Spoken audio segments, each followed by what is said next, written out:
Olá pessoal, tudo bem com vocês? Nesta aula a gente irá fazer a correção da atividade da página 71 da seção Foco no Texto.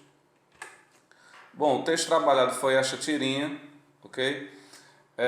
Onde nós temos outro gênero textual que a gente precisa atentar para a combinação de elementos verbais e não verbais. Então, no caso da tirinha, nós temos a parte verbal representada aqui, indicada pelas falas, no caso também aqui pela onomatopeia, e a parte não verbal indicada pelas imagens, né? Pelos desenhos das personagens, os movimentos, as expressões, ok? Então, gente, primeira dica, quando se trata de ler uma tirinha, é estar bem atento para onde iniciar a leitura da tirinha. Então, no caso aqui, para a gente ter uma boa compreensão, a gente precisa começar a leitura aqui do alto, do primeiro quadrinho, onde a gente começa com a onomatopeia, né? Zen. Aí o senhorzinho fala, Eulália, a campainha. Novamente o mesmo som, Zen. A campainha, Eulália. No terceiro quadrinho nós temos apenas a movimentação dos personagens. E no quarto quadrinho nós temos aqui uma fala da senhorinha, Tó, e ela entregando provavelmente a campainha para o senhor. Ok? Então, gente, como eu falei, iniciar a leitura, né, sempre a partir do primeiro quadrinho, e ficar bem atento para essa relação aqui entre os elementos verbais e não verbais.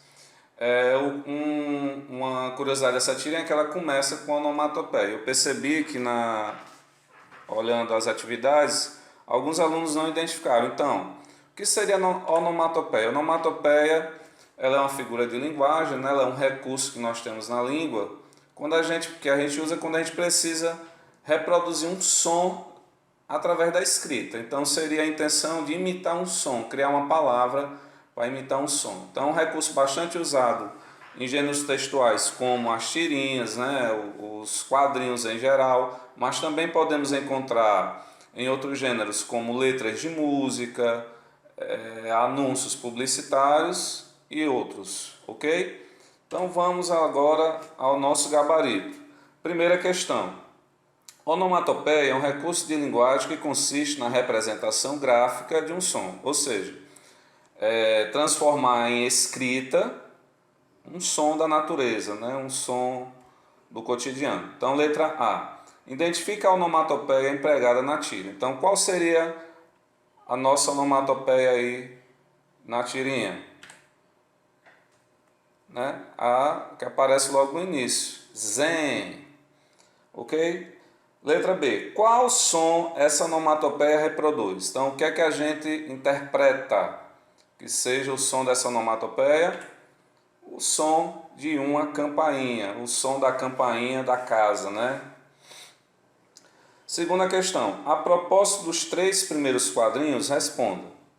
Com qual atividade o homem que aparece na tira está se ocupando? Então a gente percebe aí de forma bem clara, né, que o senhorzinho está provavelmente fazendo a leitura de um livro ou de outra coisa, né, mas está lendo alguma coisa, está lendo, né?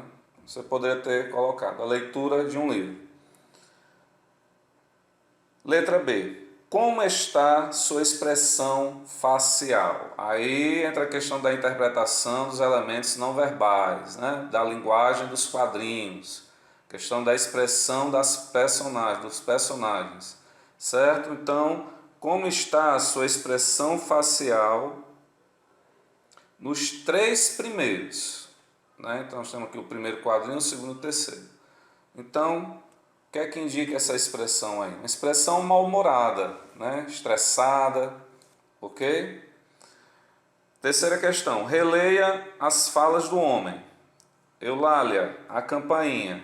A campainha, Eulália. Pessoal, outra coisa importante, né, perceber aqui a questão nos quadrinhos, a linguagem dos quadrinhos. Um outro recurso de expressão é a questão dos balões. Então percebam aqui, ó, esse balão linear indica uma fala moderada, né? Um tom de voz normal. Eulália, a campainha. Já o outro balão, a gente percebe aqui um formato diferente, que a gente interpreta como uma fala mais alterada, né? Uma entonação mais alterada, ou seja, que a gente percebe o senhor quase gritando com a senhorinha, né? Quase berrando. Então, a campainha, Eulália, seria mais ou menos nessa conotação, ok? Então, na terceira, na letra A, você teria que reescrever, né, essas falas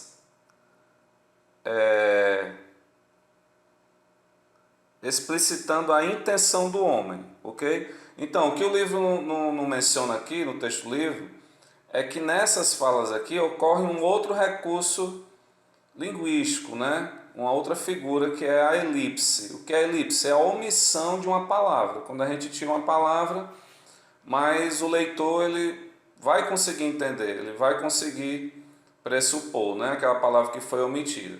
Então aqui a gente percebe que ele fez uma elipse, ele fez uma omissão de quê? Do verbo. Então qual é a ação que a gente acha que o homem espera, que a gente espera que o homem, aliás, que o homem espera da senhorinha realizar?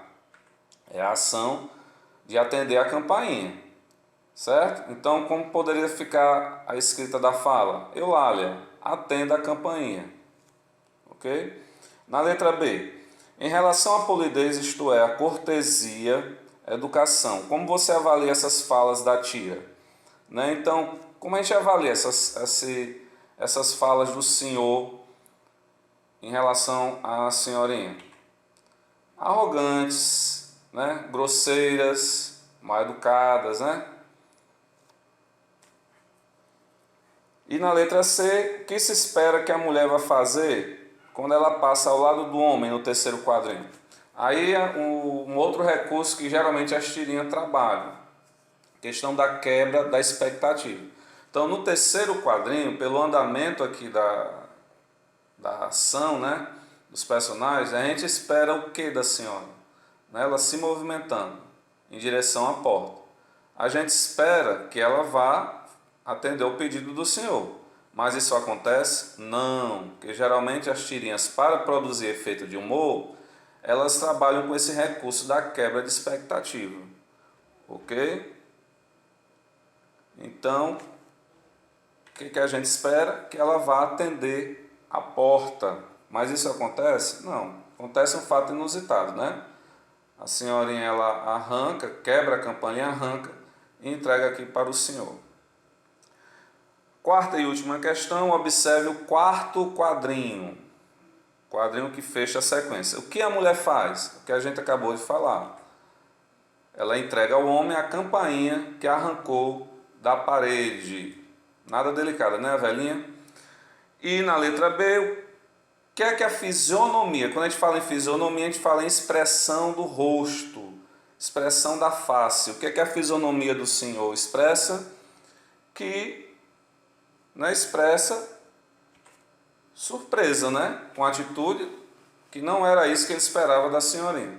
Então, surpresa, espanto, estupefação diante do que ele está vendo. Ok, pessoal? Então, esse texto, né, ele tem uma coisa inusitada, que é a questão da importância na relação comunicativa entre duas pessoas, a questão do entendimento, né, da compreensão. É muito bom a gente conseguir entender e se fazer entendido. Então a situação de humor aqui decorre disso, de não haver aqui uma compreensão aqui, né, entre os dois personagens. Como se a senhorinha tivesse entendido, né, que o senhor está pedindo a campainha. Eulália, me dê a campainha. Eulália, traga a campainha para mim. Mas na verdade, né, a intenção do emissor aqui, o senhorzinho, era que ela fosse atender a campainha. Ok, pessoal? Essa foi a nossa correção. Bons estudos e até a próxima aula. Tchau!